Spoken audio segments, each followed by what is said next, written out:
reka nongere mbasuhuze ari nako mbaha ikaze mu mudahema kubana natwe hano kuri channel ya Icyizere Family TV mu makuru n'ibiganiro tugenda tugarukaho munsi ku munsi. Inshuti zacu aho mugiye muherereye mu mande zigiye zitandukanye mwese mbahaye ikaze. Hari hashize igihe mugenda mwumva amakuru agiye atandukanye ku bijyanye n'umusanzu wa mituweli de sante mu kwivuza. Amakuru ko mituweli yazamutse ikagera ku bihumbi 20. Gusa nago ari kuri bose ahubwo ni mu byiciro bigera muri 5 buri wese azajya yisanga mu cyiciro runaka akazajya atanga umusanzu wa mituweli mu kwivuza. Tugiye kubabwira rero uburyo bugera kuri 5 abantu bazajya batangamo umusanzu wa mituweli de sante.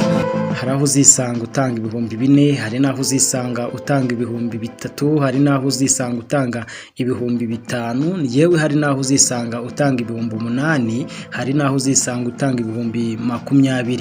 Ibi ngibi ngiye kubibavira imuzi n'imuzingo musobanukirwe uburyo muzatangamo mituweli de sante.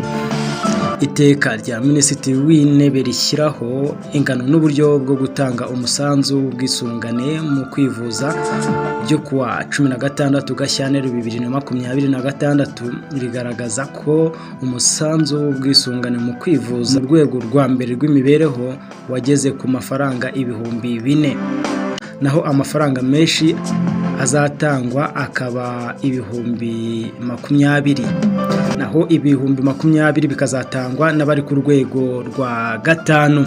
Rigaragaza ko umunyamuryango wanditswe mu rwego rwa mbere atanga umusanzu w'amafaranga ibihumbi 4 kuri buri muntu ku mwaka, kandi aya mafaranga yishyurwa na leta.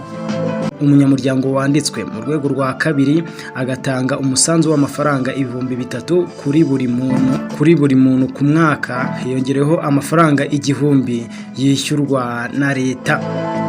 Naho umunyamuryango wanditswe mu rwego rwa 3 atanga umusanzu w'amafaranga ibihumbi 5 kuri buri muntu ku mwaka. Umunyamuryango wanditswe mu rwego rwa 4 atanga umusanzu w'amafaranga ibihumbi 8 kuri buri muntu ku mwaka, naho umunyamuryango wanditswe mu rwego rwa 5 atanga umusanzu w'amafaranga ibihumbi 20 kuri buri muntu ku mwaka. Aya ngaya akaba ari amakuru yizewe yashyizwe hanze kugira ngo buri wese amenye uburyo azajya atanga mituweli de sante. Ushobora kuzisanga mu cyiciro uzatangamo ibihumbi 4, ushobora kuzisanga, birashoboka ko uzisanga mu cyiciro uzajya utangamo ibihumbi 4 cyangwa ukisanga aho uzajya utanga ibihumbi 3, yewe biranashoboka ko uzisanga mu cyiciro uzajya utanga ibihumbi 5, biranashoboka ko uzisanga aho uzajya utanga ibihumbi 8, hari naho uzisanga utanga ibihumbi 20. Bigaragara ko hari amakuru buri wese aba yaragiye yitangira y'imibereho kugira ngo ashyirwe muri ibi byiciro. Inshuti zacu reka mbashimire mbifuriza gukomeza kugubwa neza no kunogerwa n'ibi biciro bishya by'umunyamuryango uzajya atanga mituweli de sante. Nizere yuko buri wese azanyurwa n'icyiciro azisangamo. Ibihe byiza nibyo mbifurije. Njyewe ndi Nshuti Isaac hano kuri channel ya Icyizere Family TV.